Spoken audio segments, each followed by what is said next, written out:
14h-16h, Brigitte Lahaie, Sud Radio.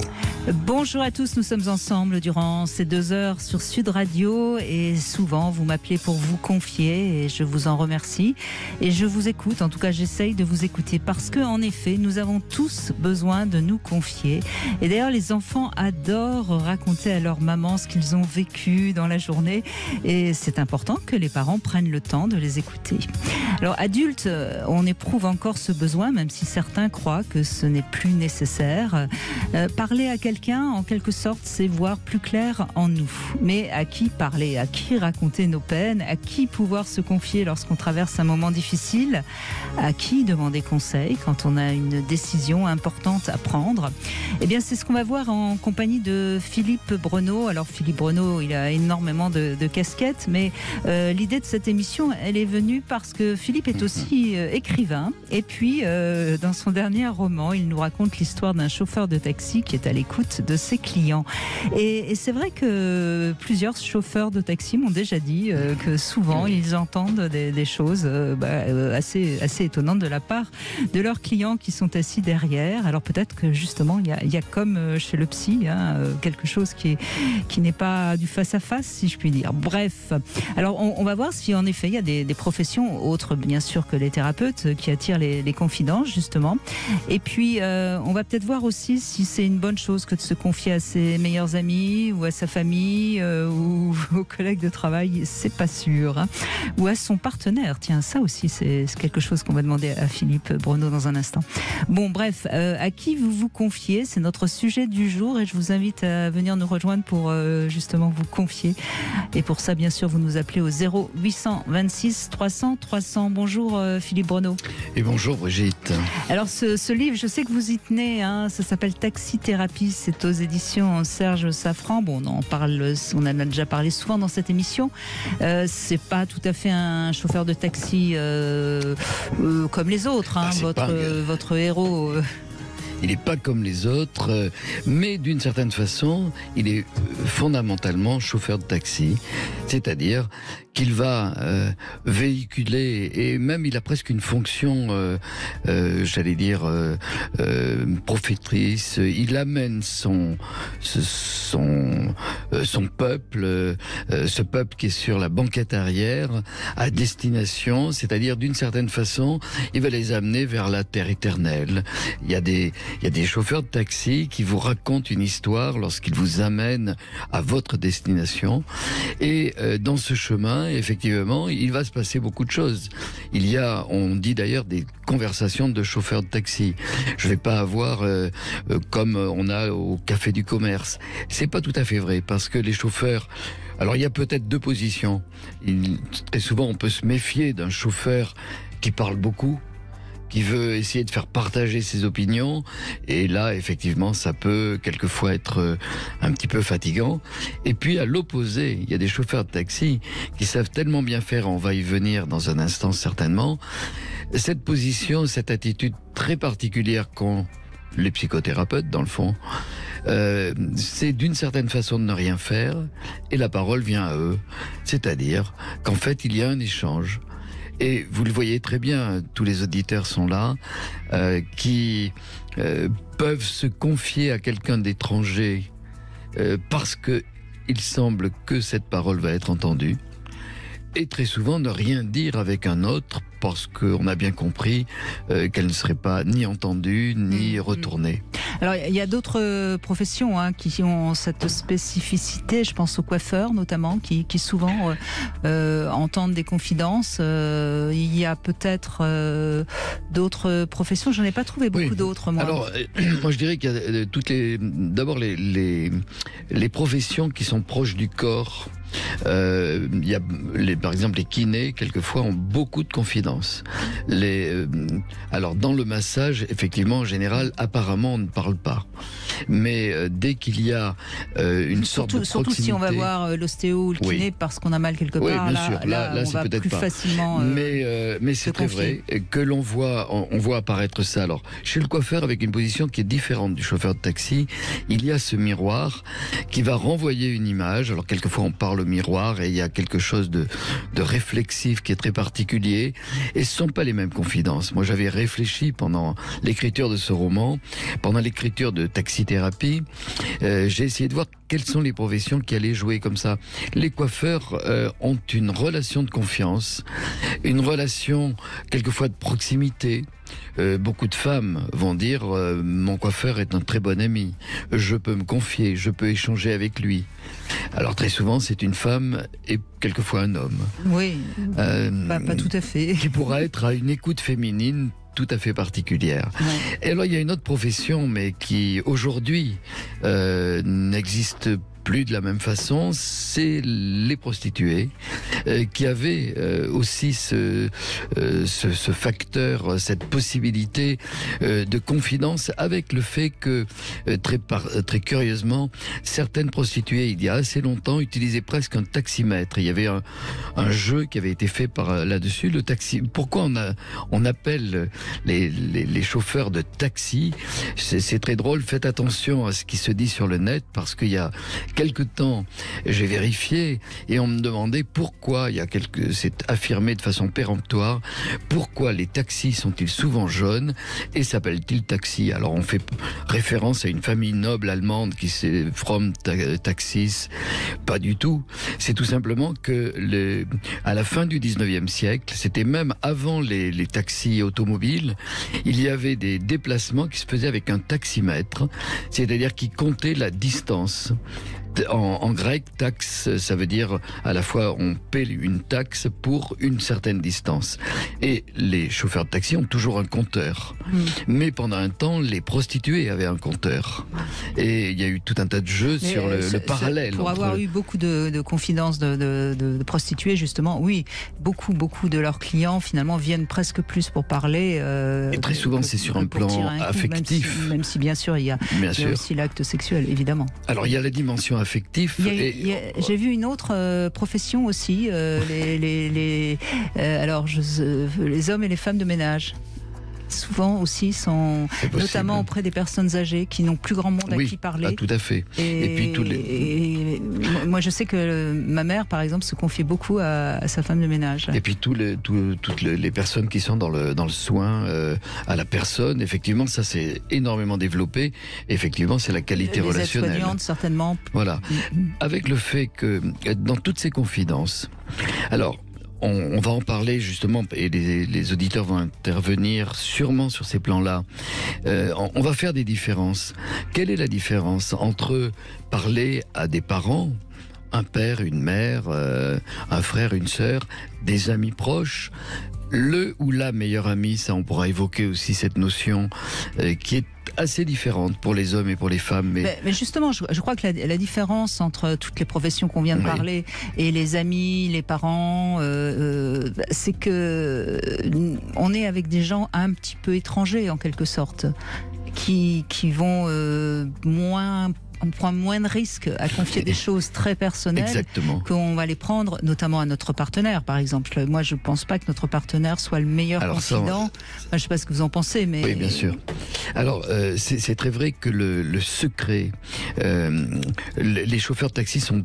J'ai parlé avec énormément de chauffeurs de taxi avant d'écrire, ou du moins dans l'écriture de ce roman. Les chauffeurs de taxi sont souvent porteurs de secrets que ne vont pas avoir les proches, parce que ça serait un petit peu dangereux. Alors il va y avoir du secret sexuel, de l'inceste, du crime, et il y a des chauffeurs de taxi qui m'ont dit mais j'ai recueilli des confidences incroyables, puisque est-ce que vous prendrez souvent d'une deuxième fois le même taxi? Dans une grande ville comme Paris, certainement pas. Hein, c'est possible, mais c'est infime. Ce qui fait que je peux très bien abandonner cette parole et ça va à la fois, il va y avoir le soulagement de la confidence et le moindre risque, alors que avec des proches, je peux avoir un risque. Vous dites une chose essentielle qui va peut-être aider les auditeurs à mieux comprendre. Ce besoin, à un moment donné, de lâcher un secret, c'est un besoin fondamental finalement que beaucoup de gens oublient. Alors c'est vrai que on pourrait le dire tout simplement que le fait d'être porteur de secret va obliger du refoulement. C'est très simple. C'est-à-dire que je suis avec un secret que j'aimerais pouvoir me soulager parce que c'est très lourd. Prenons un secret très simple, mais qu'on peut pas dire à sa partenaire. Vous pensez à quoi, moi J'ai trompé ma femme. J'ai trompé ma femme. Je ne vais pas en parler à mon meilleur ami qui connaît bien ma femme. Je ne vais pas en parler à ma femme. Et pourtant, c'est lourd. Je me sens coupable.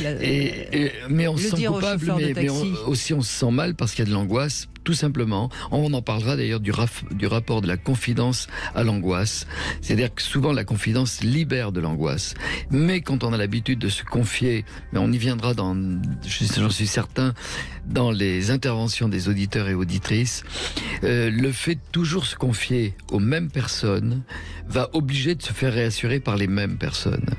C'est-à-dire que le refoulement lié au secret que l'on porte va être de l'ordre de l'angoisse et la libération va se faire tout simplement parce que je vais en parler. Alors après, est-ce que ça solutionne les choses? Non, parce que je le solutionne pour un temps. J'ai moins de refoulement, mais je vais continuer à refouler. Donc d'une certaine façon, il va falloir résoudre ce secret que je porte en moi. Oui, oui. Et dans le cas de l'infidélité, ça ne résout pas la culpabilité, évidemment. Bon, eh ben, on parle de tout ça avec vous, bien sûr, et avec Maëlys qui nous a rejoint et à qui on donne la parole dans un instant. 14h-16h, Brigitte Lahaie, Sud Radio. Eh bien, avec Philippe Breneau, nous évoquons les confidences que l'on fait à différentes personnes et on vous invite à nous dire à qui vous vous confiez.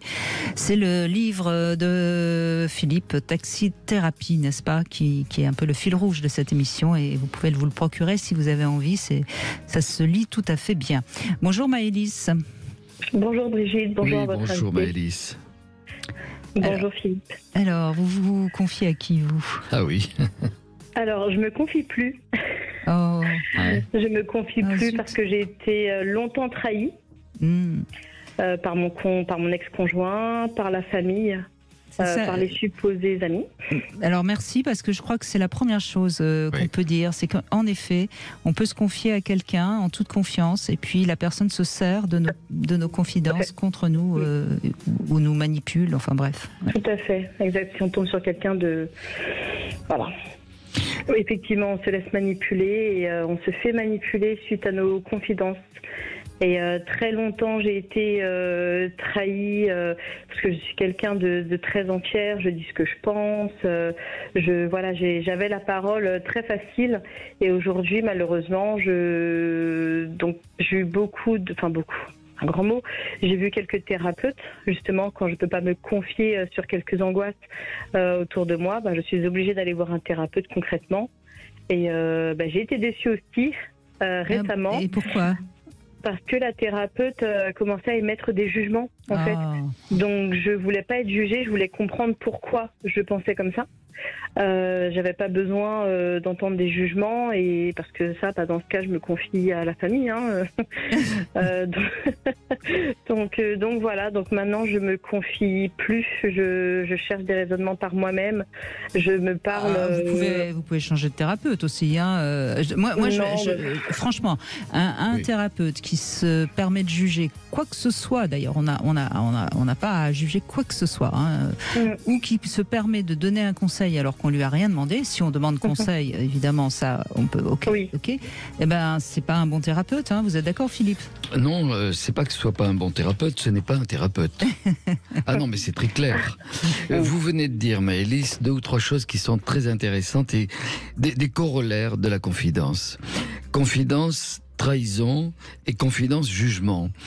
Alors, vous l'avez très bien dit d'ailleurs, ma thérapeute pouvait émettre des jugements. Que la famille et les amis émettent des jugements, oui, et c'est en cela qu'ils ne sont pas thérapeutes. Oui. Mais au contraire, avec le thérapeute ou la thérapeute, on peut faire des confidences sans aucune crainte. Et c'est là que ça doit... Alors, je donne un petit conseil aussi. Brigitte vient de dire... Il y a le prêtre aussi, normalement, qui ne doit pas... Oui, c'est vrai. On l'avait oublié, mais c'est compliqué parce que quelquefois, dans des affaires récentes, on a vu que c'était également la parole peut-être un peu, non pas confisquée, mais utilisée. Bon. Je crois que c'est très intéressant et important, de remarquer Quelle est la démarche vers un thérapeute? On y viendra au fil de vos interventions, des auditeurs, des auditrices. C'est en définitive lorsqu'il y a une totale confiance. Et moi je dis souvent à quelqu'un, je ne me permets pas de dire n'allez plus voir telle ou telle personne, mais quand il y a une réserve en disant ça fait très longtemps, des choses vont pas, j'ai l'impression que je me sens pas bien, ok. Pour qu'une thérapie fonctionne, on a bien vu qu'il se passe quelque chose dans les 3 premières séances.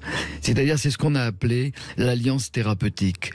C'est-à-dire que la personne sent, et vous le savez, puisque vous dites vous avez vu un certain nombre de personnes, eh bien, il y en a certaines avec qui, dans les premières séances, 1, 2, 3, ben, vous sentez qu'il se passe quelque chose. S'il se passe vraiment rien, eh bien, vous avez le droit de dire, je vais peut-être pas commencer.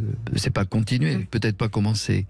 Moi, je dirais même que les thérapeutes devraient avoir cette même possibilité. Ça m'est arrivé de dire, écoutez, je vais peut-être vous orienter vers quelqu'un d'autre parce que sûrement que ça vous aidera mieux. Si par exemple le thérapeute ne se sent pas bien parce qu'il y a quelque chose de lui qui n'a pas peut-être résolu et qui peut entacher la relation. Donc la relation avec un thérapeute, elle doit être en toute confiance. Vous pouvez tout lui dire. Oui. Moi, je sais qu'il y a des thérapeutes qui n'arrivent pas à entendre des personnes qui ont des fantasmes pédophiles. Ça se comprend tout à fait. Bien sûr. À ce moment-là, il faut les envoyer vers quelqu'un d'autre, bien sûr. Bien sûr. Je prends un cas un peu extrême que tout le monde, du coup, comprend parfaitement bien. Mais tout à fait. Et donc, je crois que ce que vous dites est très juste. Il y a plusieurs types d'écoute, mais ça n'a pas le même sens, ça n'a pas la même fonction. Allez, on va le dire tout simplement, il y a la famille, il y a les proches. D'habitude, dans l'enfance notamment, les proches, c'est une réassurance. C'est un milieu sécure. Il se trouve, vous le dites bien, que vous avez pu être trahi par des proches. Il peut y avoir le meilleur ami ou la meilleure amie. Et là, c'est encore pire parce que autant il y a des choses qu'on ne dit pas forcément toutes à la famille ou aux proches, mais le meilleur ou la meilleure amie, eh bien, il y a une entente totale. Et là, on peut parler de trahison parce que ça va être des secrets les plus forts. Le problème souvent des meilleurs amis, Philippe Bruneau, je crois que vous serez d'accord avec moi, c'est que souvent leur première réponse c'est moi à ta place je ferai ça. Et là il n'y a pas d'écoute non plus finalement. C'est une sorte de reprise de la parole par le ou la meilleure amie. Il y a beaucoup d'amis qui ne sont absolument pas dans la capacité à écouter parce que c'est aussi une capacité d'écouter quelqu'un. Oui, alors c'est vrai aussi que souvent c'est à c'est à double sens, parce qu'il y a aussi, par exemple, ça se voit beaucoup chez les femmes, des jeunes filles, puis femmes, qui vont avoir la meilleure amie. Chez les hommes, ça existe beaucoup moins. Les hommes se confient beaucoup moins de façon très intime. Ils picolent de la bière. Peut-être. C'est comme ça qu'ils s'échangent. Mais entre, quelquefois, 2 meilleurs amis, il y a, à ton avis, je ferai ça, et moi aussi, telle chose. Mais on sait aussi qu'à ce moment-là, qu'il y a un vrai échange. C'est-à-dire que ça va être, je te l'impose pas. Oui. Moi, je penserais plutôt comme ça. Ça permet d'échanger. Ça, c'est possible. Mais effectivement, si la meilleure amie est très directive, c'est pas la meilleure amie. Maëlys, il y a une solution si pour l'instant vous n'avez personne à qui parler, c'est d'écrire son journal intime. Ou même, parfois, je le dis, parce que les gens ont de moins en moins envie d'écrire, vous enregistrez ce que vous avez envie de dire. Et le fait de parler à moi-même, en fait. Oui, mais parler à soi-même, il faut vraiment parler à soi-même. C'est-à-dire qu'il faut parler à voix haute. Il ne faut pas parler en soi, si je puis dire. Et là, ça a aussi un effet de libération qui marche. Je trouve.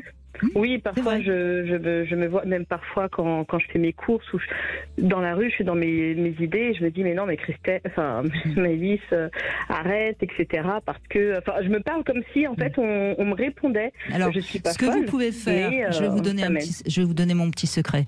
Moi ça m'arrive de parler à mes chiens ou de parler aux arbres. Alors parle quand je promène mes chiens dans la campagne, je parle parfois à voix haute et je parle aux arbres, voilà. Et non, tout va bien, j'ai encore les pieds sur terre, ne vous inquiétez pas. Mais c'est un peu l'effet que certaines personnes peuvent penser, qu'on est fou ou folle. Non, mais si je croise quelqu'un, je me tais. Hein. Mais voyez, donc c'est important de parler à voix haute. C'est juste ça que je veux dire. Oui, mais vous avez raison, Brigitte. Vous voyez, s'il faut faire des confidences, moi ça m'arrive de me parler. Et mon chien ne m'a jamais trahi dans tout ce que j'ai dit. Mais les chiens, d'abord, ce chien est une chienne. C'est vrai. Mais si on va dans les confidences, ça m'arrive aussi de me confier à moi-même dans un lieu qui est vraiment très important pour la confidence, c'est l'automobile seule. Oui, C'est-à-dire qu'à ce moment-là, on peut se parler. Il m'arrive même, moi je trouve que c'est quelque chose aussi qu'on peut faire. On peut crier, on peut faire un certain nombre de choses. Mais comme vous venez de le dire, Maëlys, c'est à soi-même. Et soi-même, à ce moment-là, est une personne. C'est-à-dire qu'on peut parler à soi-même lorsqu'on a pu réaliser que soi-même est une personne, mais beaucoup de gens qui se confient n'ont pas réalisé que soi-même est une personne. Et c'est toute la difficulté. Et souvent, on passe par un thérapeute pour comprendre. Alors, dernier mot là-dessus, c'est vraiment très, très juste ce que vous dites. Souvent, quand on va voir un thérapeute, on va instaurer un dialogue avec cette personne qui ne fait pas partie des amis. C'est pour ça que moi, il m'arrive souvent, quelqu'un me dit, mais écoutez, hier soir, nous nous sommes rencontrés chez des amis, c'était formidable, j'aimerais venir en thérapie chez vous. Ben, je lui dis, mais non, nous nous connaissons. Mais non, nous sommes rencontrés hier soir, mais ça suffit pour avoir une idée un peu objective. Et si ce thérapeute, à ce moment-là, va permettre de se comprendre soi-même. Merci en tout cas Maëlys, c'était formidable de commencer avec votre témoignage, merci beaucoup. On fait une petite pause, on se retrouve tout de suite. 14h-16h, Brigitte Lahaie, Sud Radio. Philippe Breneau est avec nous, psychiatre, anthropologue, sexologue, thérapeute évidemment, et puis auteur aussi de différents livres, notamment l'incroyable histoire du sexe en bande dessinée, mais également ce roman Taxi Thérapie aux éditions Serge Safran. Natacha est avec nous maintenant. Bonjour Natacha. Bonjour Brigitte, bonjour Philippe Breneau. Bonjour Natacha. Bonjour, merci pour la qualité de l'émission de nouveau avec des sujets dont on ne peut pas parler partout. Merci à vous Natacha d'y participer. C'est vraiment passionnant, il y aurait vraiment beaucoup à dire, tellement que je ne sais pas par où commencer. Commencez, allez-y. Alors, bon, moi j'ai quand même beaucoup de chance parce que j'ai une seule, mais une amie à qui je peux tout confier. Et quand je dis tout confier, c'est ce que vous disiez tout à l'heure, c'est-à-dire une personne qui va savoir écouter, simplement écouter, ce qui est très très difficile à faire, et puis qui vous donnera son avis si vous le lui demandez.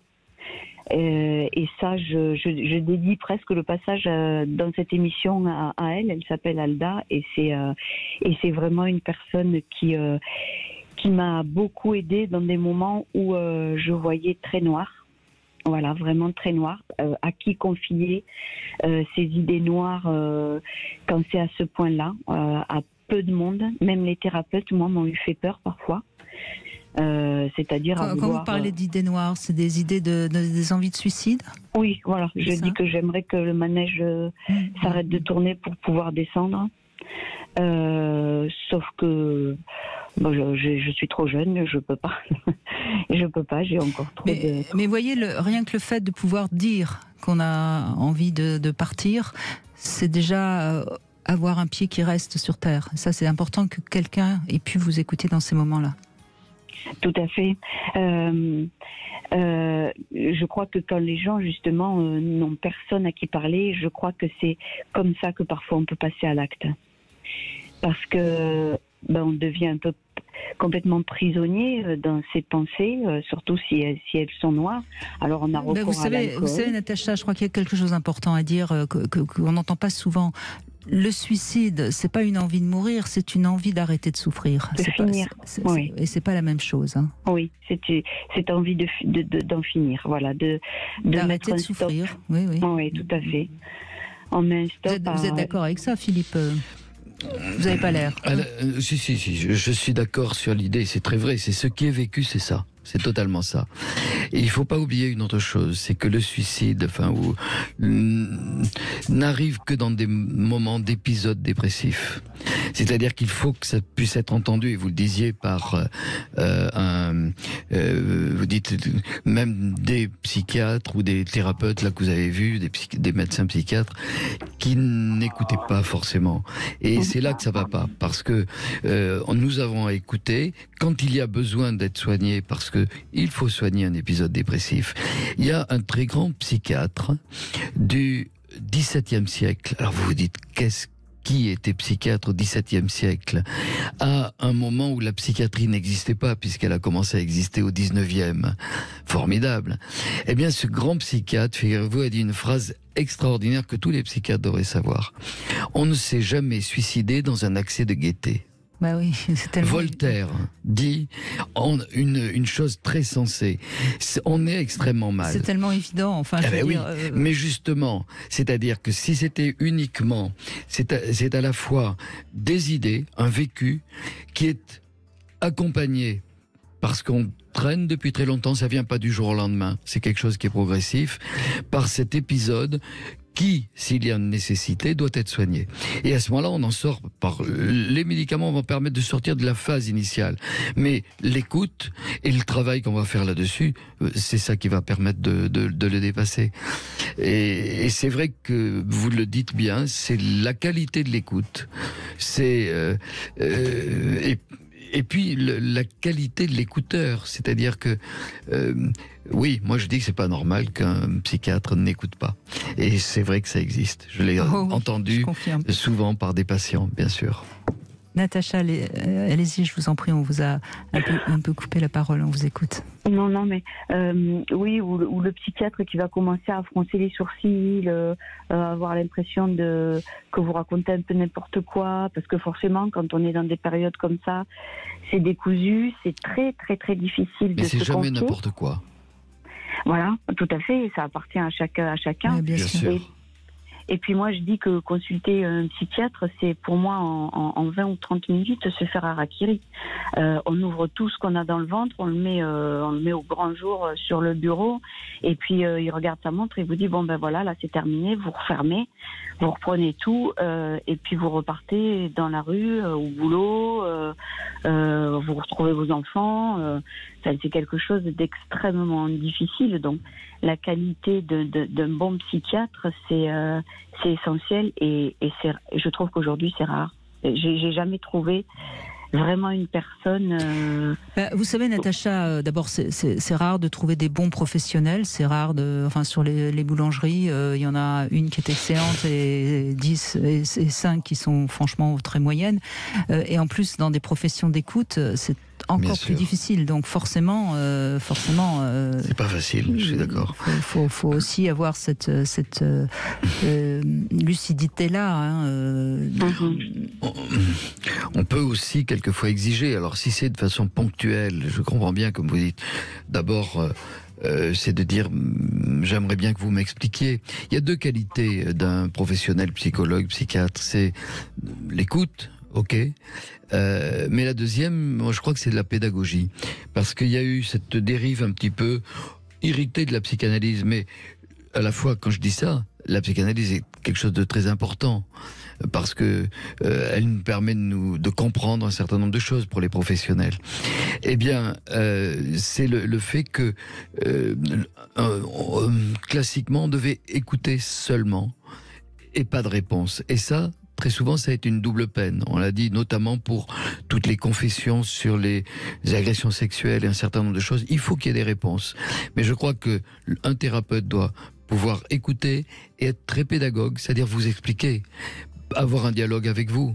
C'est pas uniquement j'écoute, au revoir, j'ai regardé ma montre. Bien sûr que non. C'est quelque chose d'insupportable. Je suis d'accord avec vous. Et je précise pour tous ceux qui nous écoutent, évidemment, hein, derrière le mot psychiatre, il y a vraiment énormément de palettes. Hein, c'est-à-dire qu'il y a des psychiatres qui sont très médicaments et qui sont peut-être très bien pour des phases particulièrement psychotiques, ou etc. Et puis il y a des psychiatres qui sont thérapeutes, qui ont fait une analyse, qui sont également psychanalyste. Normalement, ils devraient être les deux. Mais oui, mais je suis désolée, il y a beaucoup de psychiatres. Bien sûr. Moi, j'ai souvenir d'un jour dans un colloque, il y avait un psychiatre, et à un moment donné, je ne sais plus pourquoi, j'ai évoqué le complexe d'Oedipe, il m'a regardé comme si je lui parlais de je ne sais quelque chose. Le complexe de quoi? Oui, exactement. Donc, vous voyez. Bon, vous voyez, Natacha, pardon, c'est compliqué, et je pense que vous avez souffert de ces. Ça va mieux, Natacha? Ça va mieux maintenant? Disons que là, récemment, donc J'ai contacté mon médecin pour lui demander un psychiatre parce qu'il se trouve que j'ai changé de région et donc la personne que j'ai vue m'a paru un petit peu, son approche était surprenante et c'était pas plus tard que jeudi dernier. C'est pour ça que cette émission tombait bien aujourd'hui. Et là, elle m'a proposé carrément d'être internée pendant 2 ou 3 semaines. Hein. Quand j'ai vu l'établissement sur Internet, j'ai dit mais hors de question que j'aille dans cette espèce d'hôpital où les avis sont tous mauvais. Je me suis vite rapprochée de mon médecin qui m'a dit bon écoutez, on en reparle ensemble parce que effectivement il y a pénurie quand même, il faut dire aussi au niveau de ces professions-là. Mais en ce moment, Natacha, vous vous sentez un peu déprimée, dépressive? Oui, aujourd'hui, oui. Je me sens déprimée parce que je vis un conflit avec mon employeur qui est très important et qui dure dans le temps. D'accord. Déjà, demandez peut-être à votre médecin quelque chose, un petit antidépresseur, quelque chose. Oui, alors mais justement, cette psychiatre me disait qu'il n'était pas adapté, mais elle veut quand même rien toucher. Du coup, il m'a dit qu'en fait, c'était quelqu'un qui voulait pas s'attaquer, on va dire, à des cas un petit peu importants, un petit peu profonds, un petit peu anciens. Donc, c'était plus facile pour elle de se tourner vers carrément les hôpitaux pour envoyer des personnes qui dont les cas ne nécessiteraient pas du tout ça, mais simplement une véritable écoute. Mais en tout cas, vous disiez bien que vous êtes retourné vers votre médecin, qui vous a écouté. Votre médecin a une certaine écoute, hein, même si... Oui. Et déjà, vous pouvez lui demander de vous orienter vers un autre psychiatre qui puisse être à la fois à l'écoute et s'il y a besoin vous donner des médicaments, mais pas être dans en vous disant tout de suite on va à l'hôpital. Et puis moi je rappelle une chose importante dont on n'a pas encore parlé et qui peut parfois aussi quand même être une béquille, hein, même si c'est pas la solution définitive, c'est les groupes de parole. Hein. Oui, on parle d'SOS, c'était SOS Amitié, je crois. Par exemple, on parlait de ça. Il y a des groupes de parole qui sont très bien, qui sont. Et là, il suffit d'aller se renseigner auprès de sa mairie, par exemple, pour voir ce qu'il y a. Enfin, surtout, Natacha, puisque j'ai compris aussi que vous avez changé de région, et ça, c'est vrai que ça peut apporter un peu plus de déprime. Donc, voyez ce que vous pouvez trouver pour ne pas être seul, pour être en lien, si je puis dire. Vous avez dans chaque ville, il y a des accueils, je sais pas quoi, si c'est à Narbonne, un accueil Narbonne, je crois que ça s'appelle comme ça. Auprès de la mairie, il y a une association qui vous accueille les gens nouveaux dans la ville ou dans la région. Et ça peut être une aide importante, bien sûr. Donc... Alors, comme je vous disais, j'ai cette amie, qui a une capacité d'écoute. Oui, bien sûr. J'ai une chance inouïe de l'avoir. Et puis, comme disait la première personne qui est passée, Maëlys, c'est que j'ai la chance de savoir me ressourcer au cœur de la nature. Et là, je questionne l'univers, je questionne l'infiniment grand, parce que je crois qu'en nous, on a cette capacité, sans doute qui appartient au subconscient, mais d'avoir beaucoup de solutions. Alors ça, je ne peux que vous encourager, on ne le dira jamais assez, mais les passions, les addictions, les dépressions, c'est souvent une maladie de l'âme. Et quoi de mieux que, en effet, l'univers pour guérir les maladies de l'âme? Le meilleur antidépresseur, c'est la passion. C'est quelque chose, foncez dans votre passion de la nature et vous la cultivez, c'est un très bon antidépresseur. Et on a prouvé quand même, évidemment pas de manière scientifique, mais on a prouvé que quand on parlait mieux à ces plantes, elles vont mieux. Donc ça montre bien que ça marche. Bien sûr. Bon courage Natacha et merci de votre appel. Christophe est avec nous, vous allez répondre à 3 questions intimes. Alors justement, Christophe, à part quelqu'un, à quoi vous pourriez parler de vous justement? C'est une petite question drôle comme ça que je vous pose. Déjà bonjour Brigitte. Bonjour Christophe. Bonjour Christophe. Oui. Je trouve ça juste de parler à l'univers. oui, c'est quelque chose qui fait du bien. Ouais. Parler Voilà. À l'univers. Ouais. à l'univers. Mais attention, parce que si Dieu vous répond, c'est que vous êtes peut-être un peu Je parle pas de schizophrène. Dieu. Je parle pas de Dieu. Non, je j'ai parle bien de compris. l'univers. Je plaisantais, je plaisantais. Ah, on peut. Oui, c'est. En tout cas, oui, je crois qu'on est nombreux à penser ça et c'est très bien. Parler à l'univers. Deuxième question, Christophe. Vous préférez parler ou écouter quand vous rencontrez quelqu'un ou quand vous êtes avec une femme qui vous plaît? Écoutez. Vous préférez écouter. Bon, donc vous avez beaucoup de succès auprès des femmes si vous savez les écouter. Non, pas plus que ça, mais non. Moi, j'aime bien écouter. Quand les femmes adorent être écoutées, donc c'est un très bon atout. Hein. Bon. Vous n'allez pas me la faire, Christophe, s'il vous plaît, s'il vous plaît, pas à moi. Et dernière question. Quel serait pour vous le pilier essentiel dans une relation? J'allais dire la confiance. Pourquoi pas, oui. Ouais. Oui. La confiance, la parole, la communication. D'accord. Dans une relation, pour que ça dure, c'est la communication. La vraie communication qui donc ça repose déjà sur la confiance. C'est-à-dire l'autre n'utilise pas ce qu'on dit pour après nous manipuler. Tout D'accord. à fait. Eh bien, vous pouvez poser une question à Philippe Bruno, il vous écoute. Je m'y attendais, allez-y, Christophe, je vous en prie. Écoutez, j'imagine c'est votre métier au quotidien, mais vous en faites quoi de tout ça? Vous avez complètement raison. Des D'abord, non, parce que ça sort. Oui, tout à fait. Ça peut sortir de façon tout à fait transformée et de façon inconsciente. C'est très vrai. Beaucoup de choses reviennent sous d'autres formes. Qu'est-ce qu'on en fait?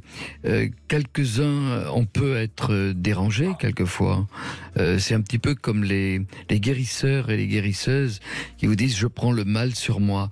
Et lorsque on a assez travaillé avec soi-même, souvent en se contrôlant avec quelqu'un, eh bien effectivement, ça a moins d'impact. C'est pour cette raison qu'on ne voit pas des gens qu'on connaît. On est en dehors d'une relation affective directe, mais quelquefois ça peut rappeler effectivement des éléments personnels et ça devient un petit peu compliqué. Donc on a travaillé pour justement ne pas être détruit par ce qu'il se passe. Ça certainement. Ça rentre et ça sort, en quelque sorte, si je puis dire. Oui. Merci Christophe. Merci beaucoup Christophe. Merci beaucoup. Allez, on fait une petite pause et on se retrouve dans un instant. Vous aussi, venez nous raconter à qui vous vous confiez, si vous vous sentez parfois un peu trop seul, au 0826 300 300. À tout de suite. 14h-16h, Brigitte Lahaie, Sud Radio. Et oui, venez vous confier. Philippe Bruno est avec nous et on essaye de comprendre que justement de ce qui se passe lorsqu'on essaye quand on a besoin de se confier à quelqu'un. Et c'est Marianne maintenant qui est avec nous. Bonjour Marianne. Bonjour Brigitte et bonjour Philippe. Et bonjour Marianne. Merci de recommencer une année avec vous, c'est super. Merci beaucoup. Et pour nous aussi, allez. Merci. Oui, c'est vrai que j'apprécie vos émissions quelque part. Pour moi, elles sont un peu thérapeutiques déjà. Parce qu'en fait, des fois, ça évoque tellement de choses, ça fait tellement écho à des situations ou à des moments personnels que ça me parle et du coup, j'en trouve du bénéfice. Je crois Marianne, c'est ce que disent beaucoup de personnes et je pense que c'est simplement parce que mes invités sont comme moi, on écoute, évidemment on est là aussi pour guider, mais moi j'aime bien cette expression que j'ai fait mienne, on est là juste pour allumer la lumière dans votre bordel, mais c'est à vous de le ranger, nous on peut pas le ranger à votre place. C'est vrai, j'ai déjà, en vous citant bien sûr, j'ai déjà réutilisé parce que je trouve qu'elle est tellement vraie cette expression et voilà. Ouais, et le terme très vrai, c'est le bordel. Il y a une chose intéressante, c'est que quoi que ce soit qu'on ait vécu, l'intérieur de nous est très mal embouché. C'est quelque chose qu'ont remarqué beaucoup de psychanalystes et ça se voit dans les états de délire aussi. C'est-à-dire quand l'inconscient sort des choses de l'intérieur sortent spontanément, alors vous avez vraiment un déluge de gros mots, de choses qu'on n'ose pas dire parce que c'est de la pensée désinhibée avec toutes les colères. Et d'une certaine façon, moi je dis souvent quand on veut se parler à soi-même, il faut parler à ce bordel. Il faut carrément dire bordel, j'en j'en ai marre de moi, ou, vous voyez, il faut carrément utiliser Mais les tu gros me mots. fais chier, tu Mais vas oui. te décider, oui. Et en disant tu me fais chier, je parle à moi-même. Mais oui, absolument. Voilà. C'était pas à vous qu'on parlait, Marianne. Mais bien sûr. Bien sûr, non, mais je comprends parce que ça m'arrive tellement des fois, j'ai de C'est la bien. colère qui. Alors ça, c'est bien, c'est bien. Il faut savoir être en colère contre soi, Oui. contre. Et puis l'univers, il est là pour absorber nos colères. Hein. C'est vrai que c'est beau ce que vous dites en plus, oui. Mais après, c'est vraiment quelque chose d'assez récent, hein, cette histoire de colère. Avant, je la retournais contre moi, ce qui m'a fait être très souvent dans de la dépression, dans de la souffrance.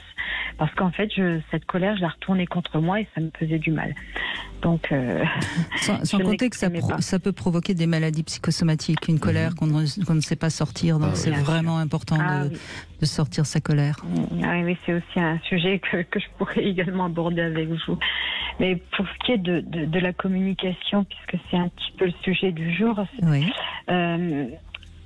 moi j'ai énormément de mal à faire confiance aux personnes en général, hein, quelles qu'elles soient d'ailleurs.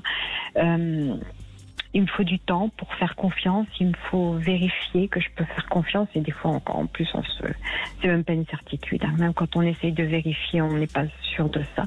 Du coup pour moi c'est difficile de parler sur des sujets sensibles. C'est important ce que vous dites parce que vous n'êtes pas la seule. Hein. Il y a beaucoup de gens qui ont du mal à faire confiance, mais ça dépend il faut déjà bien comprendre d'où vient ce manque de facilité à faire confiance. Est-ce que c'est parce que vous avez été trahi? Est-ce que c'est parce que vous n'avez pas été écouté enfant? Vous voyez, il faut déjà comprendre. Ça peut être aussi parce qu'on a très peur d'être déçu. Et on est pratiquement toujours un peu déçus parce que les gens sont comme nous, sont pas parfaits. Hein. Non, c'était l'absence totale d'écoute quand j'étais enfant. Je n'existais pas comme j'aurais pu l'espérer. Oui, parce que quand j'ai eu moi-même mes enfants, ça a été très différent. Et encore qu'on fasse des erreurs, mais entre faire des erreurs avec nos enfants et s'enfermer dans des façons de fonctionner qui font que l'enfant n'existe plus du tout, il y a une grande marge de manœuvre, quoi. Donc moi j'étais pas écoutée, puis effectivement après ma vie a été assez compliquée et voilà, pour faire confiance c'est difficile, me confier c'est très difficile. Je pense quand même que les personnes auxquelles je fais le plus confiance, c'est à des thérapeutes, parce que j'espère que ça reste dans la confidence.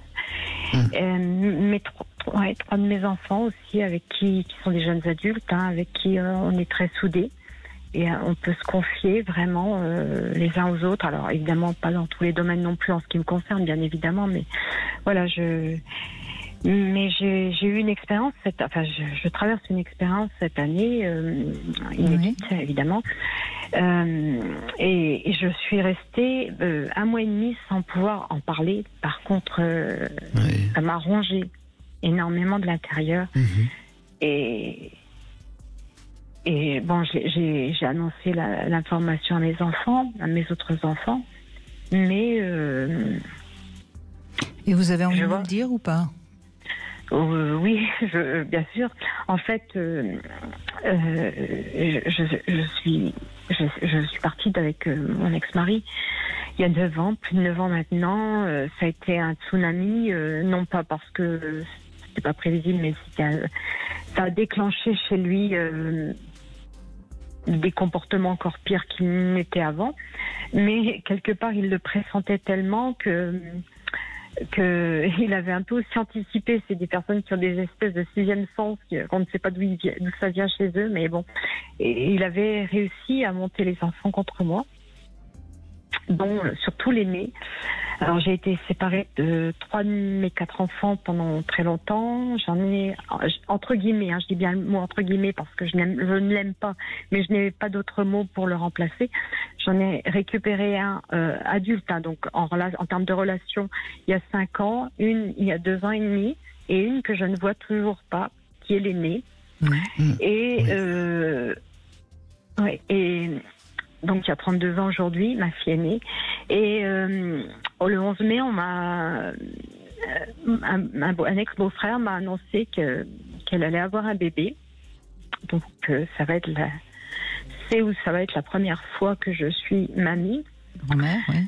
Ouais, mais je n'ai pas de relation avec elle. C'est pas faute de temps en temps d'essayer parce que c'est à chaque fois très douloureux le retour de médaille. Encore la semaine dernière, j'en ai fait la mère expérience. Et donc j'ai annoncé à mes enfants que aussi elle va être tonton et tata. Mais bon, ils souffrent, hein, bien sûr, tout comme moi, de ne pas voir leur sœur et moi ma fille. Oui, donc elle est fâchée avec toute la famille, sauf son père, hein, en quelque sorte, c'est ça? Voilà, en fait. C'est-à-dire que dès qu'un enfant vient vers moi... Pardon. Oui, je vous quitte parce qu'il faut que je laisse la place aux infos. Marianne, on vous reprend après. Hein. Restez avec nous et on vous reprend dans 2 minutes. Petite devinette également, quelle est la partie de l'anatomie humaine qui se comporte comme les témoins de Jéhovah? Philippe Bruno, vous avez le temps des infos pour trouver la réponse. Une petite pause et on se retrouve tout de suite après avec Marianne. 14h-16h, Brigitte Lahaie, Sud Radio. Eh bien, nous allons continuer à vous écouter, vous confier, puisque enfin, quand même, une petite... on est peut-être le petit village gaulois où on peut continuer à se confier. Donc, si vous avez envie de parler à Philippe Bruno et à moi-même, vous nous appelez au 0826 300. Je sais pas, oui, 300. Alors, je vais d'abord donner la réponse à ma devinette, à moins que vous l'ayez. Quelle est la partie de l'anatomie humaine qui se comporte comme les témoins de Jéhovah? Les témoins de Jéhovah, sinon, elle va vous plaire la réponse. Alors, bon, on est d'accord, les témoins de Jéhovah, ils sont 2. Ils sont 2, ils font de la musique quelquefois. Ils ne peuvent pas rentrer jusqu'au bout, hein? Alors, c'est quoi? C'est quoi? Vous avez compris? Pénis. Non, c'est les testicules. Les testicules. Le pénis, il rentre quand même.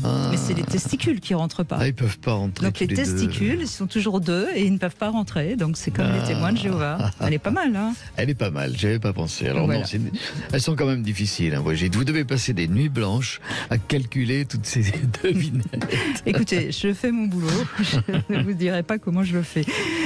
Alors Marianne est avec nous. Marianne, on a entendu, donc j'imagine, une enfance difficile et donc forcément un choix amoureux pas terrible, hein, un homme certainement manipulateur. Vous êtes donc le drame actuel que vous vivez, c'est que vous avez peu de chance de voir votre petite fille ou petit-fils naître et d'autant moins après le voir grandir, puisque votre fille ne veut plus vous voir. Alors il y a quand même une chose que je signale, en tant que grand-mère, vous avez la loi pour vous, c'est-à-dire vous avez le droit d'exiger de voir votre petit-fils ou votre petite fille. Bon, ça c'est dit. Après, vous en ferez ce que vous voulez. Mais moi, je crois qu'il y a une chose à comprendre, Marianne. Votre fille, c'est plus une enfant, c'est une adulte. Elle a 32 ans. Oui. Elle est donc responsable de son choix de vous voir ou de ne pas vous voir. Et si elle ne veut pas vous voir et qu'elle continue à être du côté de son père, c'est peut-être parce qu'elle a le même profil que son père. C'est-à-dire que c'est peut-être quelqu'un d'assez toxique. Et dans ce cas-là, malheureusement, c'est peut-être mieux de ne pas la voir. Oui, je sais bien, mais intellectuellement, je le sais, c'est juste j'ai du mal à le... Alors Marianne, si vous le savez intellectuellement, il faut aller faire le travail avec quelqu'un pour pouvoir faire le deuil de la perte de votre fille. Parce que si elle était morte, vous seriez bien obligé de la faire, cette perte. Elle n'est pas morte, certes, mais d'une certaine manière, c'est un peu comme si elle était morte pour vous. En ce moment, oui. Et en faisant ce travail de deuil, vous allez moins souffrir, vous allez aller mieux. Ce qui ne veut pas dire que vous la retrouverez ou que vous la retrouverez pas, j'en sais rien. Mais vous aurez peut-être plus de chances de la retrouver. Oui, parce que vous allez aller mieux dans les interactions avec elle, si vous en avez. Et si ça se trouve... Vous n'avez aucune. Si, quand vous essayez de la relancer, vous la suppliez quelque part. Si vous allez mieux, vous n'allez plus la relancer de la même manière. Possible. Et là, elle aura peut-être envie de revenir. Parce qu'elle n'aura plus d'emprise sur vous. Là, pour l'instant, elle est dans la toute-puissance sur vous. Alors après, je sais à quel point ça doit être douloureux de ne pas pouvoir voir son enfant. Je ne nie pas la souffrance que vous êtes en train de traverser, mais ça se travaille et ça peut aller et vous pouvez aller mieux, mais ça passe par un travail. voir d'ailleurs un thérapeute à ce sujet-là, puisque quand j'ai Bien eu sûr. cette annonce, je suis restée un mois et demi complètement bloquée. Alors évidemment, j'ai des amis de mon âge, donc qui sont... Et bizarrement, on a une avalanche de personnes qui me disent « Ah bah tiens, le bébé va arriver, ma petite fille, mon petit-fils ». J'ai eu une avalanche de ça autour de moi, alors je me suis dit « Est-ce que c'est parce que moi j'y fais attention ?» Oui, ça c'est possible. Oui, et ça m'a bloquée, j'ai été longtemps à être bloquée, et je suis allée voir un thérapeute. C'est votre premier petit enfant? Oui. Oui, et oui. En plus, vous vous rendez compte, il y a longtemps que vous attendez ça. Et là, on vous en prive. Entre guillemets, elle vous en prive. Oui. Ah bah ça. Mais c'est pour ça que le droit des grands-parents, je m'en suis déjà aussi un petit peu intéressée. Mais finalement, j'ai eu une procédure de divorce qui a duré 7 ans. Et encore, il a fallu que je m'éloigne de plusieurs centaines de kilomètres pour que je perde ma trace. Mais j'ai plus envie de retrouver ça. Non mais Marianne, il y a des choses très difficiles dans la vie. Vous avez réussi votre divorce. Il faut aussi vous appuyer sur les choses positives que vous avez réussies.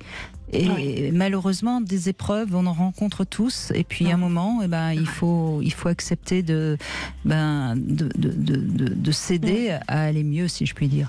Hein, donc moi, je vous conseille vraiment. Hein, c'est la seule chose qu'on peut vous dire d'intelligent. Le reste, bien sûr qu'il y a de la souffrance. Et puis vous le dites clairement, c'est vous-même qui le dites. Votre fille, il se trouve qu'actuellement, elle est du côté de son père. Vous n'allez pas le changer comme ça et par la force. Vous acceptez la situation, mais pour ça, il faut vous faire aider de quelqu'un pour avoir des réactions tranquilles c'est les seuls qui peuvent aider éventuellement à faire bouger la situation. Merci Marianne et bon courage. On continue avec Tania qui est avec nous. Bonjour Tania. Oui, bonjour Brigitte, bonjour Monsieur Bruno. Tania. À vous de nous dire comment vous confiez, à qui et ou pas. Alors, un chauffeur de taxi. Alors en fait, l'expérience m'a appris qu'il fallait faire très attention à qui on se confie en fait. Parce qu'en fait, il faut que la personne en face, l'interlocuteur, soit apte à entendre et à comprendre ce qu'on veut dire. Et ce qui est le cas, par exemple, d'un professionnel, mais je pense que là, on va le voir pour quelque chose. Il va répondre à une demande, il peut avoir énormément d'empathie, mais sa profession fait que normalement il doit cadrer et doit répondre aux besoins pour lesquels on va le voir.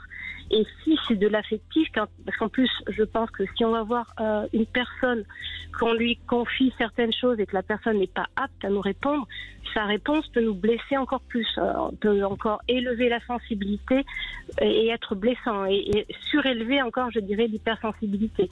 Donc, vous avez raison, j'ai déjà entendu des cas malheureusement de personnes qui n'allaient pas très bien, qui vont voir un thérapeute et puis qui sombrent dans l'alcoolisme ou qui sombrent dans une addiction tellement ça les a encore plus fragilisés. Donc vous avez raison, c'est très juste ce que vous dites. Voilà, je fais attention à ça, et je pense que c'est une question de cadre, et j'essaie toujours, parce qu'on a j'ai des états émotionnels comme tout le monde, et je tourne toujours ma langue dans ma poche. Pourtant je suis quelqu'un de très spontané, mais notamment au travail, je vais par exemple communiquer sur quelqu'un va me dire qu'elle est en train de divorcer, c'est difficile, etc. Je peux parler de mon expérience. Mais si je suis en train de me séparer, je ne vais pas parler de ma situation, parce qu'il y a mon émotion qui va venir dans tout ça, dans un milieu qui est quand même professionnel, et moi étant un petit peu perfectionniste, je voudrais pas que cette faiblesse-là, que cette faille-là soit, comment dire, agglomérée avec la qualité de mon travail. Vous voyez ? Donc j'essaye, tout en étant spontanée, en étant sincère et empathique. Il y a certains sujets, je vais être assez neutre ou ne pas répondre. De toute façon, dans le milieu professionnel, se confier n'est pas forcément une très bonne idée. Hein. Alors après, je ne dis pas qu'il n'y a pas des gens qui sont capables d'écouter dans ce milieu-là, mais c'est c'est toujours un peu... Oui, on dit toujours qu'on mêle jamais, par exemple, l'amour et la profession. Mais l'affectif, très important, c'est peut-être le cas aussi. Mais je pense qu'il n'y a pas de règle non plus, parce que on peut très bien avoir un ou une très bonne amie qui est issue du milieu professionnel. On peut rencontrer où que ce soit. Vous avez utilisé une formule qui est amusante. Tout à l'heure, vous avez dit « Je tourne toujours ma langue dans ma poche », j'ai entendu. Hein, vous avez entendu vous-même ? Non, pas du tout. Alors ça fait penser dans la bouche, mais ça m'a fait penser, et je la trouve pas, souvent on mêle deux expressions populaires. C'est tourner cette fois la langue dans sa bouche, ou je sais pas quoi. Et puis il y a des choses qu'on tourne dans sa poche. Je sais pas, ça m'a interrogé. Alors moi j'ai pensé, quand vous me dites ça, ça me fait rire. Et en fait, je pensais à serrer le poing dans sa poche. C'est-à-dire vous voyez. peut avoir. Voilà, vous avez très bien relevé la chose. Et voilà. J'ai entendu que vous avez mêlé les deux. Et alors, serrer le poing dans sa poche, ça veut dire quoi, à votre avis ? Eh bien, parfois, effectivement, j'ai des situations où je vais avoir envie de communiquer sur certaines choses, peut-être confier, ou du passé, ou une discussion qu'on a va me générer une émotion parfois de colère, et je vais faire un effort justement, donc en tournant la langue dans la... Non, parce que si vous aviez dit tourner ma langue cette fois dans la bouche, ça veut dire qu'on parle quand même, mais on parle après avoir bien réfléchi. Tandis que serrer le poing dans sa poche, ça veut dire qu'on ne parlera pas. Alors voilà, alors moi je fais les deux, c'est-à-dire que j'essaye justement de poser les bons mots, et si j'ai une émotion, je la mets en retrait, et justement je serre le poing dans ma poche. Voilà. Oui, mais serrer le poing quand même dans la poche, on serre le poing pour donner un coup de poing. C'est-à-dire, c'est un coup de poing qu'on ne donne pas et qu'on garde dans la poche parce que je peux pas le donner, parce que je me l'interdis. Donc, c'est du refoulement aussi, je suis d'accord avec vous. Mais j'ai trouvé votre expression alors très condensée. Je tourne souvent ma langue dans ma poche. C'est-à-dire que vous avez un poing fermé, vous avez comme une colère rentrée. Eh bien, une solution, c'est toujours d'exprimer. Vous avez parlé d'émotion. L'étymologie d'émotion, c'est en latin, c'est emovere, c'est-à-dire c'est un mouvement vers l'extérieur. Il faut que ça sorte. Donc il ne faut pas que ça reste dans la poche. Il faut que ça sorte. Et vous pouvez... Alors moi je le fais comme ça, puisque je l'ai raconté tout à l'heure. Je vais crier dans la voiture, parce que comme ça gêne personne, hein, même à côté. Mais exprimer... Il y avait même des thérapies qui ont été faites. Ça a été fait en milieu carcéral notamment. On apprenait aux gens à crier, à sortir leurs émotions, chacun ensemble. Moi je crois qu'on peut le faire à tous les auditeurs ou auditrices. C'est ce que vous vous dites, ne gardez pas le poing dans la poche. C'est un joli témoignage en tout cas. Merci, Tania de ce petit lapsus que vous nous avez donné à l'antenne. Allez, on fait une petite pause et puis on va écouter un homme quand même, parce que les hommes aussi ils ont besoin de se confier. C'est Roland qui sera avec nous dans un instant. 14h-16h, Brigitte Lahaie, Sud Radio. Et oui, les hommes aussi peuvent parler des confidences, Philippe Bruneau, mais c'est pas vous qui allez me dire le contraire en tant qu'homme. Bonjour Roland. Bonjour Brigitte, bonjour Philippe. Oui, bonjour Roland. Bonjour. Oui, alors effectivement, c'est un sujet qui me concerne en tant qu'homme, je crois, hein, puisque j'en suis un jusqu'à preuve du contraire.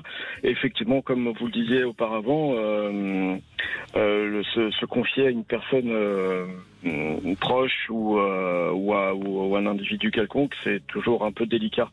Après, tout dépend du problème. En ce qui me concerne, c'est un petit peu le poids de la vie du quotidien.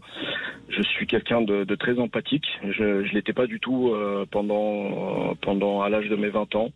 D'où une relation qui a duré on l'est pas tellement quand on est très jeune, hein. On a plutôt besoin d'agir, d'être que de s'occuper des autres. Exactement. Et je me suis, suite à cette relation qui a énormément perturbé mon quotidien et qui a plus de 20 ans après aujourd'hui le perturbe encore énormément. J'ai beaucoup de mal j'ai des phases de descente très très compliquées en termes de de sentiments, en termes d'humeur. Je passe même par des phases très sombres. Et lorsque je souhaite me confier à quelqu'un, évidemment, j'ai pas forcément, je suis quelqu'un d'assez solitaire malgré tout, et j'ai pas vraiment l'opportunité de me confier à quelqu'un. Alors j'ai un très bon ami de très longue date, on se connaît depuis plus de 30 ans, et c'est à lui que j'en parle. Il est très pédagogue. Oui. Et c'est vrai c'est quelqu'un d'assez expérimenté, il est libertin, il a eu énormément de relations avec des femmes. Bon, je connais pas le nombre exactement, mais je sais qu'il y en a eu énormément. Et c'est quelqu'un d'assez expérimenté dans le domaine du sentiment, de l'amour, enfin tout ce qui est relations de couple. Et il a toujours de bons conseils. Et je pensais pouvoir avoir de bons conseils et être aidé par mon épouse. Et je m'aperçois que en ce qui concerne mon passé sentimental, c'est très compliqué parce que je la fais souffrir évidemment. Je l'ai fait souffrir évidemment en lui parlant de mes fantômes, de mes problèmes du passé. Oui, et ça, là, vous soulevez un point important. Hein. C'est vrai que notre partenaire, parfois, n'est pas la bonne personne si on a besoin de parler de la nostalgie, de sentiments passés ou de choses comme ça, oui. Ouais, tout à fait. Ouais, tout à fait. Et vous en parlez très, très bien en utilisant le terme « je l'ai fait souffrir avec mes fantômes ». C'est vrai que le problème du couple, enfin un des problèmes du couple, parce qu'il n'y a pas que cela, c'est la réunion de deux histoires qui nous ont amené à avoir quelquefois des positions assez différentes. Et je crois que on peut échanger un peu son histoire, mais comme vous dites, les fantômes, c'est ceux qui n'existent plus de son histoire. Ça ne doit pas être partagé. Et je crois qu'on ne partage pas tout, notamment avec le conjoint. Et c'est compliqué pour certaines personnes qui ont appris, notamment dans l'enfance, que je dois tout dire à la personne la plus proche. Ça se fait dans l'enfance, oui, un enfant va tout dire à un parent, et tant mieux, parce que c'est une phase d'éducation, et il faut qu'il puisse être répondu, et ainsi de suite. Qu'est-ce que tu as fait à l'école? Eh bien, j'ai fait ceci, j'ai fait cela. Puis il y a un moment, c'est important, où cet enfant va pas plus tout dire. Et ça va se passer comme ça, même avec le conjoint. Ça n'a rien à voir avec la tromperie. Mais je crois que ne pas tout dire, c'est fondamental, mais pas facile pour beaucoup. Ne pas tout dire, ce n'est pas caché. C'est-à-dire ne pas tout dire à son partenaire, c'est passer de l'immaturité à la position d'adulte. C'est pas toujours compris parce que la maturité du partenaire n'est pas la même que soi. C'est d'ailleurs ce qui fait des tensions dans le couple. Et c'est pour ça que c'est très intéressant ce que vous avez dit, mes fantômes. C'est joli d'ailleurs. Eh oui. Parce que, par exemple, la chose la plus réelle, c'est lorsque beaucoup de gens ont des tranches de vie. Et donc, lorsqu'on est dans un couple stable, on a fait des expériences, et tant mieux, c'est comme ce qui nous apprend la vie relationnelle. Eh bien, je n'ai pas à échanger sur ce qui s'est passé auparavant. Quelquefois même, le conjoint veut vous faire partager soit sa vie, soit veut connaître la vôtre. Il faut dire, bon, tu sais très bien que j'ai été avec telle personne pendant tel temps, mais il n'y a pas... les détails de cette vie vous appartiennent à vous. Et d'ailleurs, c'est pour ça que vous dites, c'est mes fantômes, parce que vous débattez avec. Et là, vous en parlez peut-être à votre meilleur ami, à un thérapeute, mais pas au conjoint. Oui. Oui. Alors c'est vrai que j'ai... Au chauffeur de taxi, si vous voulez. Oui, je prends pas trop le taxi, c'est vrai que je passe beaucoup de temps en voiture, mais après, c'est vrai que j'ai eu l'occasion de consulter 3 thérapeutes, dont un sophrologue qui m'a beaucoup aidé par le biais de la méditation. Maintenant, c'est vrai que la première psychothérapeute que j'ai pu consulter, ça collait pas du tout. J'avais vraiment pas d'émotion qui ressortait. Et la dernière thérapeute que j'ai consultée il y a quelques mois m'a fait... j'étais peut-être sur une période de fragilité, m'a fait ressortir tout un tas comme un tsunami émotionnel. et je m'y attendais pas vraiment. Et c'est vrai que la suite de la thérapie ne s'est pas forcément passée comme je l'espérais. Et j'ai l'impression de pas trouver une personne réellement adaptée à mon problème. C'est pour ça que alors, il est possible que le début d'une thérapie nous fasse un peu sombrer, ça c'est possible. Maintenant, ce qui est embêtant, c'est que visiblement vous n'avez pas eu le sentiment quand même d'être un peu soutenu malgré tout, parce que vous ayez un peu perdu pied, ça c'est possible, mais il faut quand même sentir qu'en face on est tenu. Je ne sais pas qu'est-ce qui. Enfin, visiblement, il y a quelque chose. Vous portez un lourd fardeau sur le plan sentimental, émotionnel, semble-t-il. Donc, c'est quand même. Il faudra quand même, à un moment donné, que vous puissiez le déposer pour aller mieux. Donc, je ne sais pas. Encore une fois, ce que vous pouvez nous dire ou pas nous dire. Moi, je veux pas être indiscrète. On n'est pas. Oui, bien sûr. Oui, c'était une relation de couple vraiment, je dirais très très fusionnelle, aux alentours des années entre 95 et 2000. Mais j'étais tellement attaché à cette personne, à cette femme, à cette jeune femme, que j'en suis devenu très jaloux, très possessif. Et par l'immaturité qu'on peut avoir à cet âge-là, je lui ai fait plus de mal que de bien, et à tel point que elle est partie. Voilà, alors il y a quand même 2-3 petites choses qu'on peut vous dire, Roland. Restez avec nous et puis on va vous donner quelques infos. Vous en ferez ce que vous pourrez, évidemment. D'accord. Brigitte Lahaie, Sud Radio, le Love Conseil. Alors, on va passer au Love Conseil un petit peu plus tard. On va continuer avec Roland d'abord, parce qu'on va pas le faire patienter trop longtemps. Puis peut-être qu'on zappera le Love Conseil, parce qu'on a beaucoup d'appels. C'est une émission intéressante. Merci de cette idée, Philippe Renaud, puisque c'est vous qui êtes à l'origine de l'idée du thème d'aujourd'hui, grâce notamment à votre livre Taxithérapie aux éditions Serge Safran. Alors, Roland, vous nous avez dit finalement beaucoup de choses en peu de mots, je trouve. Et ce que j'ai envie de vous dire, c'est que cette relation qui vous a rendu extrêmement jaloux, cette relation extrêmement fusionnelle, moi, à mon avis, elle est due à quelque chose de l'enfance qui s'est réveillé, ou qui n'a pas, en tout cas, qui n'a pas été assez comprise.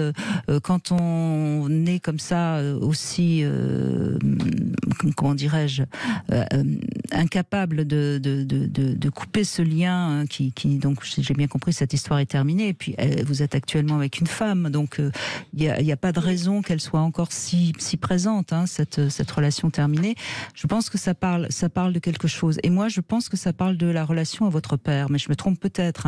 Mais je pense que c'est ça qu'il faut aller voir, déjà peut-être vous-même.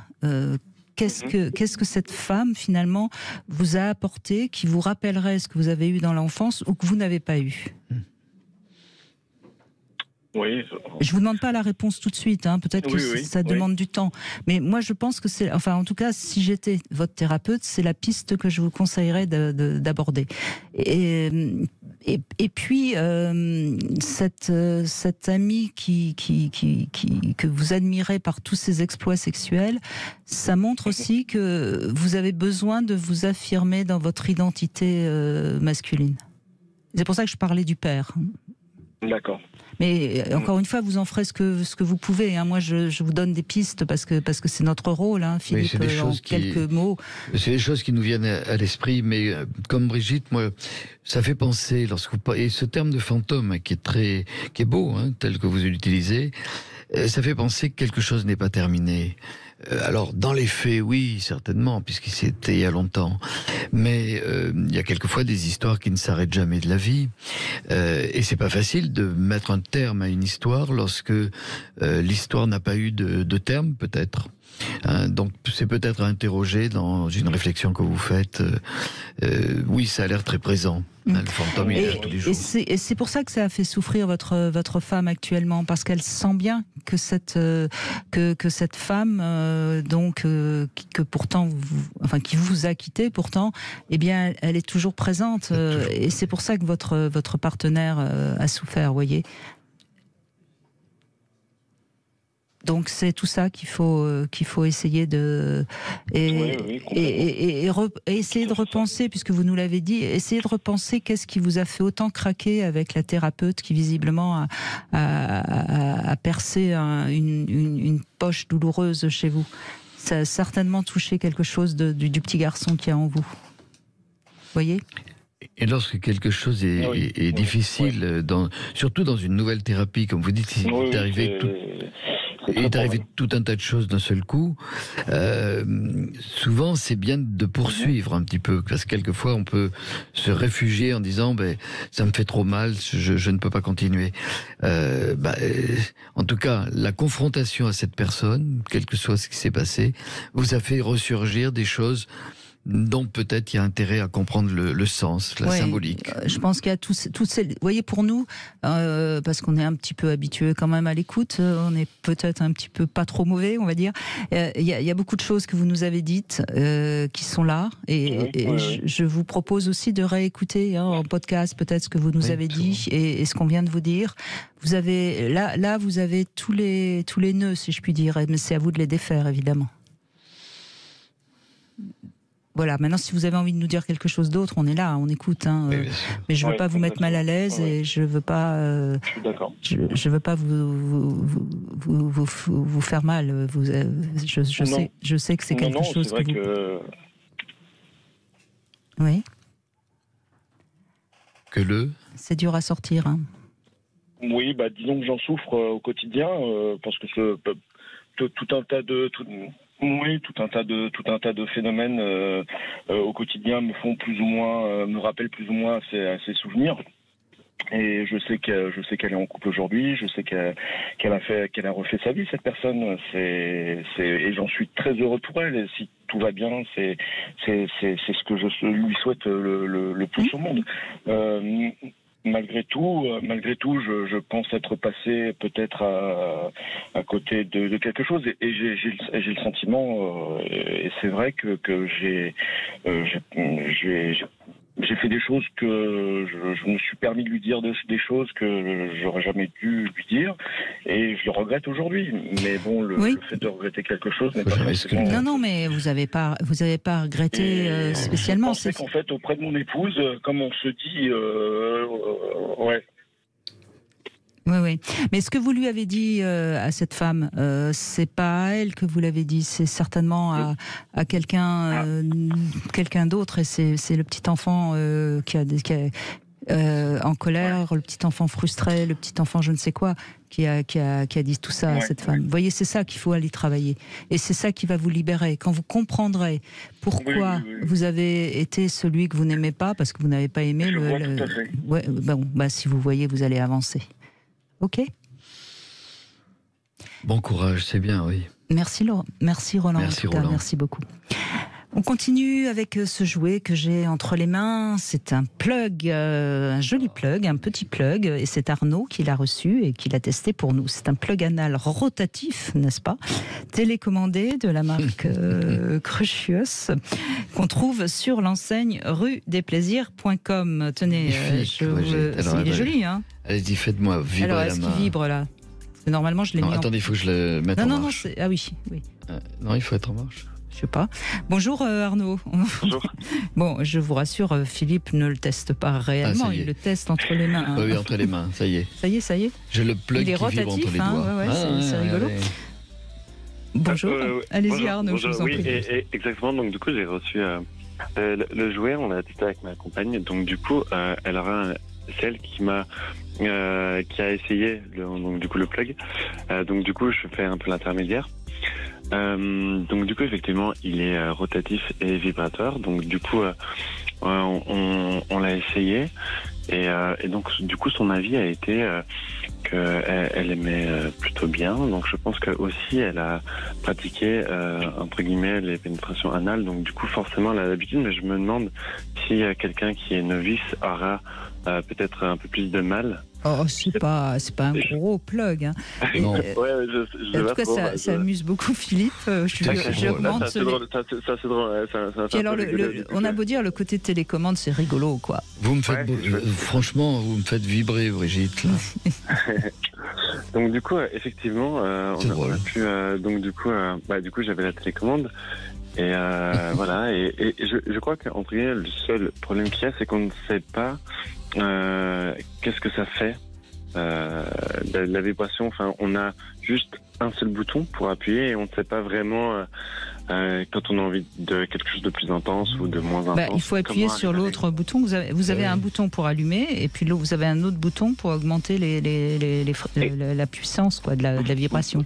Mais en fait, pour moi, le seul petit bémol, c'est qu'on ne sait pas. Il y aurait un bouton plus et moins. Je dirais qu'on saurait plus là où on est et comment on a envie, si on a envie de quelque chose de plus intense. Mais sinon, il faut appuyer. Par exemple, entre quelque chose qui vibre, par exemple, en variation, et si on veut quelque chose d'un peu plus intense, il faut parfois passer des étapes pour arriver au bon. Donc voilà, c'est le seul petit truc, mais sinon, très sympa. Vous avez dit un côté esthétique. Il est très joli, oui. C'est curieux, oui. Ça gratouille, ça chatouille, ça se tortille. Oui. Okay. En tout cas, je pense que pour une première stimulation anale, il est assez, il est assez mignon et puis il est pas trop. Je vais pas dire qu'il est inoffensif. C'est joli. C'est joli, hein. Il vous plaît ? Tenez, je vous le donne, Philippe. Oh, esthétiquement, merci, Brigitte, formidable. Tenez, cadeau. Voilà. Mais bon. Et alors, vous lui donnez quelle note finalement, Arnaud ? 8 sur 10, d'accord. C'est du coup ma compagne qui a donné la note et donc du coup elle mettait un 8. C'est pas mal, hein, c'est une bonne note. Oui, c'est plutôt satisfaite et voilà, pour ensuite passer sur une pénétration anale, elle trouvait que c'était un bon outil. D'accord. Eh bien, 8 sur 10 pour ce plug anal rotatif télécommandé de Twitter de la marque Crucius. Et vous pouvez vous le procurer sur l'enseigne ruedesplaisirs.com. Vous pouvez en tout cas déjà aller voir à quoi il ressemble. C'est vrai qu'il est très mignon. Merci beaucoup, Arnaud. On va continuer avec Laura qui nous a rejoint. Bonjour, Laura. Oui, bonjour. Bonjour, Brigitte. Bonjour, Laura. Bonjour, Philippe. Bonjour à votre invité. Pour commencer, je ne vais pas être originale. Je suis assez émue et assez troublée, on va dire, de passer à l'antenne. C'est la première fois de ma vie, on va dire que... Merci. Je suis toujours touchée quand quelqu'un... Parce que vous voyez, pour finalement oser venir témoigner dans cette émission, il faut me faire confiance. Et moi, ça me touche beaucoup quand on me fait confiance. Voilà. Et puis, je vous fais confiance. Et puis, comme vous le faites, Laura, osez dire que ça vous fait plaisir. Je crois que dans la vie, voilà, c'est bien. Et puis Brigitte m'accompagne depuis tellement d'années, déjà dans l'ancienne radio, et j'ai eu du mal à la retrouver. J'ai cherché, je l'ai retrouvée, et ça m'a tellement ouvert les yeux. C'est d'une humanité, d'une simplicité. Mais parce qu'elle fait du bien. Je suis contente d'avoir repris l'antenne. Hein. Merci, Laura. Je vous en prie. Non, mais c'est au-delà d'un métier, on le sent, on le ressent, c'est au-delà d'un métier. Elle est investie dans chaque témoignage. On le ressent que c'est du cœur, ça vient du cœur, et c'est pas un métier, c'est une vocation et une passion. Donc c'est pas original, mais c'est souvent dit et c'est tellement vrai. Donc voilà.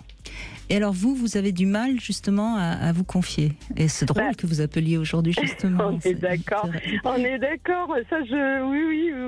Et c'est ça qui est drôle, c'est que ça a été le déclencheur. Là, quand j'ai écouté, je me suis arrêtée. Je me suis dit, de toute façon, j'arriverai jamais à passer à l'antenne. Il y a trop de monde qui appelle. Eh ben non, j'ai réussi. Je me suis dit, bon, il n'y a pas de hasard dans la vie. Et là, du coup, j'ai du mal à me confier. Et là, je me confie à des millions d'auditeurs, finalement. Donc, c'est le paradoxe. Donc, oui, j'ai deux par l'enfance. Ce qui m'a fait réagir, c'était l'auditeur précédent où vous avez dit que à l'enfance, on apprend à l'enfant à se confier, à tout dire à ses parents. Et quand on devient adulte, il y a des choses à dire, à pas dire. Moi, ça a été tout l'opposé. J'ai vécu toute mon enfance... à ne pas dire, oui, il fallait pas dire, où tout était tabou, tout était que des non-dits, même des choses, des secrets de famille, c'est pas le sujet du jour, mais oui, des gros non-dits, et grandir avec des choses qu'on sait qui sont passées, qu'on a vécues traumatisantes, et attendre les 30 ans pour qu'on vous confirme que non, vous n'avez pas rêvé, non, vous n'êtes pas folle. Non, vous l'avez vraiment vu, vous l'avez vraiment vécu. Et voilà, donc depuis mes 30 ans, on va dire, j'apprends à changer. Et donc du coup, vécu avec un homme Bon, je sais que c'est à la mode narcissique, enfin pervers narcissique, mais dans toute sa splendeur et avec beaucoup de violence psychologique. Je me suis séparée il y a 10 ans. J'ai rencontré un homme qui est formidable. Tout ce que mon mouton à 5 pattes que je projetais et que je me disais c'est même pas possible. Là, il a croisé la route et qui est tout l'opposé de moi du coup, qui est quelqu'un qui parle, qui est dans la communication, qui a vécu justement avec une mère qui voulait qu'elle lui dise tout. Et donc moi me concernant, donc je ne dis rien, je suis une vraie porte fermée, j'apprends. J'ai beaucoup de mal, donc je me confie pas. Et le paradoxe, c'est que je suis tombée sur un homme tout l'opposé, qui dit tout le temps à tout le monde, pas tout le monde, mais qui se confie. C'est formidable parce que vous voyez là, on est dans une relation miroir, hein, c'est-à-dire que vous voyez quelqu'un qui peut tout dire, qui peut tout vous dire et qui finalement vous apprend peut-être tout doucement que c'est possible. C'est ce qu'il essaie de faire depuis 10 ans et c'est encore aujourd'hui, c'est pas gagné. J'ai toujours ce blocage et dans tous les sens, que ce soit dans mon environnement amical, professionnel, familial ou sentimental, mes enfants également. Aujourd'hui, je ne connais pas la limite de ce qu'on peut dire et ce qu'on a le droit de dire. J'ai toujours peur d'être jugée, de trop en dire, de décevoir de ce que je vais dire sur des choses, mes faiblesses par exemple. Donc j'ai cumulé. Aujourd'hui, j'ai l'impression d'être une enfant et de pouvoir blesser à force de pas dire, parce que mes enfants ou mon conjoint comme vous dites, me le disent. On sait jamais, finalement, on te connaît pas vraiment, vu que tu nous caches des choses, et c'est pas tant que je veux cacher des choses, c'est que ça sort pas. Vous dites bien, Laura, je suis un enfant.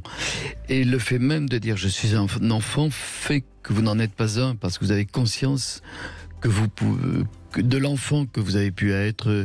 Les gens qui restent un enfant ne disent jamais je suis un enfant.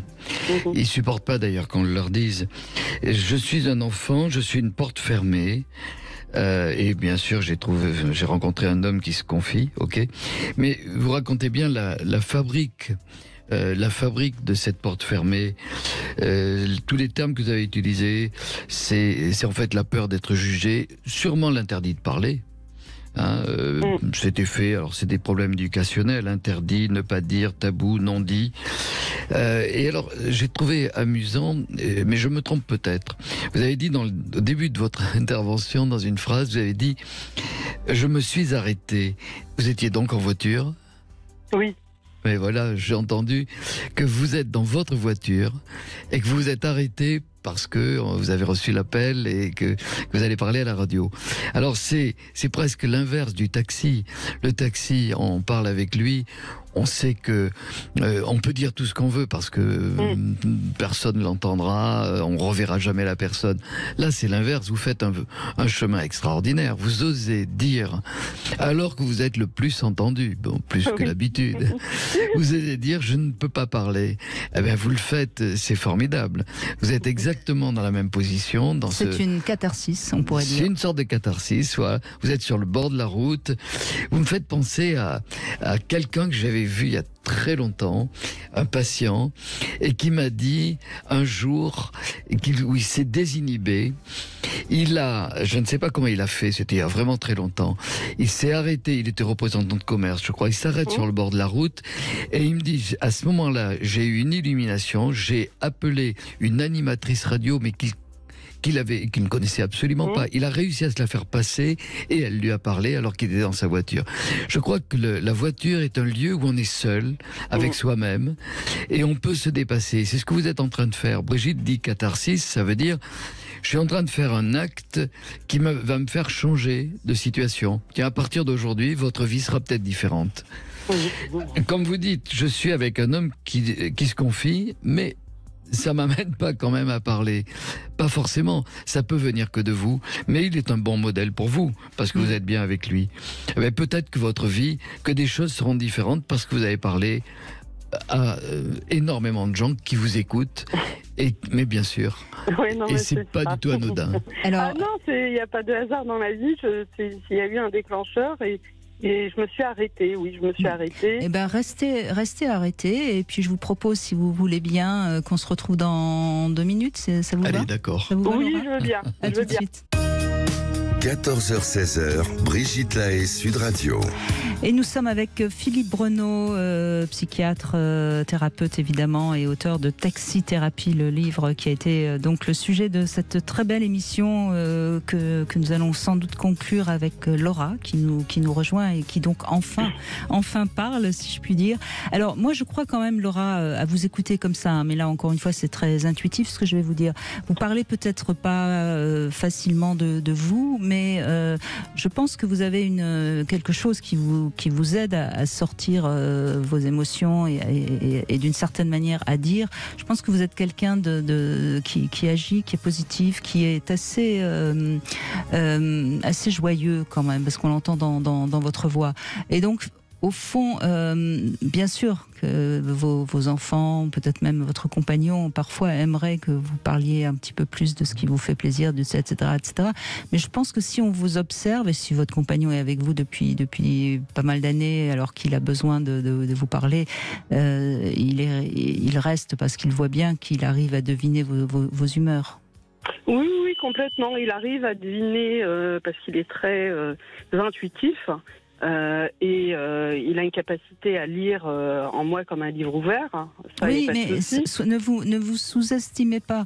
Je pense que vous êtes quelqu'un qui peut-être ne parle pas, mais qui émotionnellement est assez transparente. C'est ça que je veux dire.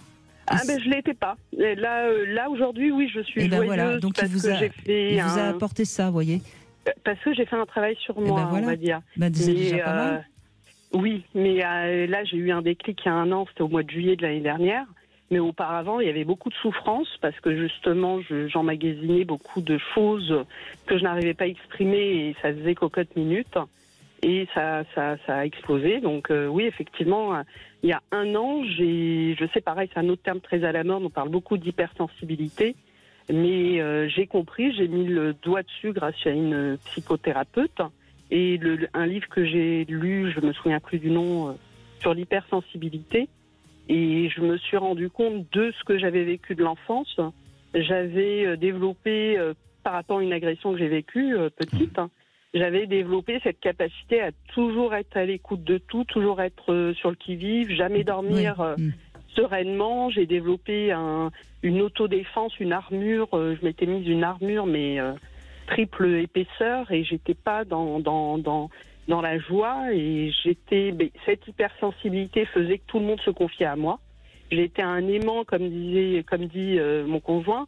Dès que je suis quelque part, à un hôpital ou dans une rue, s'il y a une personne qui a besoin de parler ou d'aide, ou qui est pas bien, ou qui est encore aujourd'hui quelqu'un qui est en mal-être, automatiquement j'attire. Il me dit: Mère Teresa, tu attires les gens qui vont pas bien. Et toi-même, tu vas pas bien.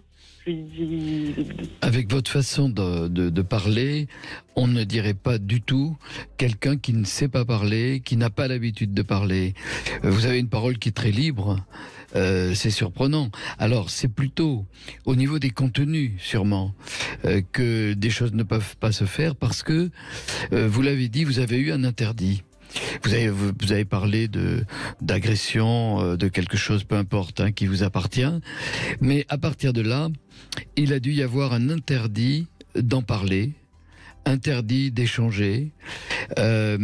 Alors, soit par quelqu'un de l'entourage, c'est possible, oui. Mais c'est très possible que ce soit quelqu'un de l'entourage, et là vous avez quelque chose qui vous vient peut-être en tête. Oui, mais moi je crois que c'est pas ça. C'est au-delà de la personne qui a pu le dire, il y a quelqu'un qui a relayé et qui a redoublé cet interdit. Oui, c'est vrai. Et c'est vrai, cette personne, vous savez qui c'est? Oui, c'est vrai, mon ex-mari. Non, c'est vrai. Mais vous savez qui c'est, cette personne qui a relayé? Mais c'est vous. Ah oui. C'est-à-dire que, ben bien sûr, c'est-à-dire que il y a des choses que l'on a vécues, mais un interdit ne se poursuit que parce qu'on a intégré les règles morales des gens qui sont proches. Et d'une certaine façon, moi je crois qu'aujourd'hui, vous pouvez très bien, ou alors je vais vous dire tout simplement, parce que vous n'arrivez pas à vous autoriser, eh bien je vous autorise à ne plus vous interdire. Et vous allez être étonné parce que vous pouvez dire ce que vous voulez. Et vous en êtes capable. Vous l'avez dit tout à l'heure, c'est pour ça que vous êtes resté pendant quelques minutes de plus à l'antenne. Oui, mais de toute façon, je pense que Laura, vous êtes quelqu'un qui parle. Enfin, je veux dire, vous n'êtes pas quelqu'un. Ce qui est difficile pour vous, c'est de parler de vos émotions et de vos choses les plus profondes. Donc, c'est moins grave que des personnes qui sont. Vous voyez, il y a des personnes qui sont vraiment. On sait jamais ce qu'ils sont, ce qu'ils pensent, parce que tout est bloqué. Vous, c'est juste que confier réellement quelque chose de profond, ça vous est interdit, comme le dit joliment Philippe. Tout à fait. Je suis dans la communication, je suis très expressif, mais parler de moi, de mon moi, ça c'est... Mais c'est-à-dire que vous n'êtes pas une porte fermée, vous êtes une porte fermée à une partie de vous et qui n'a à être échangée. Il n'y a que la chambre à coucher qui est fermée, le salon est ouvert, la cheminée est ouverte. Voilà. Là, c'est bien imagé, c'est tout à fait ça. Mais ça n'a pas à être su de tous, ça peut l'être justement de cet homme qui se confie, que vous avez choisi et qui va. Alors, je vais vous donner un petit exercice pratique, Laura. Vous allez, on va commencer par une fois par semaine. Une fois par semaine, vous allez vous obliger à lui dire quelque chose d'intime, ou en tout cas un ressenti très très personnel de quelque chose. Là, les premières semaines, vous avez le droit de parler de quelque chose de plus professionnel, ou une toute petite chose. Et vous verrez ce que vous ressentez. Alors déjà, vous verrez ce que vous ressentez au moment où vous lui dites, et puis ensuite vous verrez ce que vous ressentez après lui avoir dit. Et ça peut être comme ça, vous voyez, parce que vous pourrez pas du premier coup comme ça lui dire quelque chose de juste après avoir fait l'amour, une confidence très très personnelle de quelque chose de très profond, ça sera pas possible. Mais commencez par des petites choses un peu annexes, et c'est comme ça qu'on ouvre tout doucement la porte. On peut pas l'ouvrir tout de suite en grand. Puisque l'interdit, il ne vient que de vous. Voilà. Il ne venait que de vous, puisque c'est terminé. Et merci beaucoup en tout cas, Laura, et bonne route, soyez prudente. Alors c'est formidable, on a ouvert quelques petites fenêtres. Enfin, c'est pas nous, c'est les auditeurs, les auditrices qui les ont ouvertes. On essaie d'accompagner cela, mais c'est vous qui le faites. Et ceux qui écoutent, je pense, peuvent aussi ouvrir des portes, parce que, comme disait quelqu'un tout à fait au début de l'émission, en écoutant, je me reconnais. Et bien sûr, ça sert à ça. Merci en tout cas beaucoup, Philippe Breneau. Je rappelle ce livre Taxi Thérapie, c'est un roman qui est sorti aux éditions Serge Safran il y a un petit peu plus de 6 mois. Et puis bien sûr, il y a toujours cette bande dessinée, l'incroyable histoire du sexe. Demain, nous serons avec Pascal Neveu. Est-ce que le couple a encore un avenir? On va évoquer tout ça avec lui. On pourrait l'avoir évoqué avec vous aussi, d'ailleurs, Philippe Breneau. Et puis tout de suite, vous retrouvez Alexandre Delovan pour l'émission À votre écoute.